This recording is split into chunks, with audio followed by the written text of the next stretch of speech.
निष्पक्ष चुनाव हो, शुचिता के साथ में चुनाव हो और मतदाता सूची का समय पूर्वक पुनरीक्षण होता रहे। ये जिम्मेदारी चुनाव आयोग की है और संविधान प्रदत्त अधिकारों के तहत चुनाव आयोग इस दायित्व को पूरा करता है।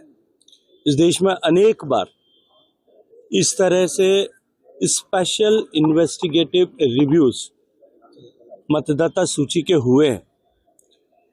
कांग्रेस पार्टी और कांग्रेस पार्टी के मुखिया महाराष्ट्र चुनाव के बाद में इस तरह के खुद आक्षेप लगा रहे थे कि मतदाता सूची में नामों में गड़बड़ियां हैं। उसके बाद में कभी वो हाइड्रोजन बम के नाम पर और कभी एटम बम के नाम पर इस तरह के खुलासे करते रहे और जब स्पेशल इन्वेस्टिगेटिव रिव्यू इसको लेकर के प्रारंभ हुआ है तब वो उसको लेकर के, जैसा आपने अपने प्रश्न में खुद कहा कि वो राजनीति कर रहे हैं।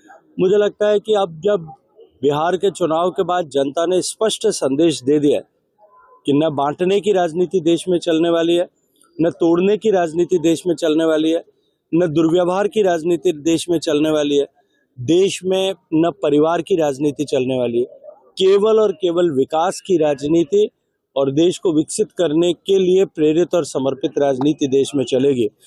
अब उसके बाद में भी यदि किसी को समझ नहीं आता है तो अभी तो चुनाव होने बाकी हैं।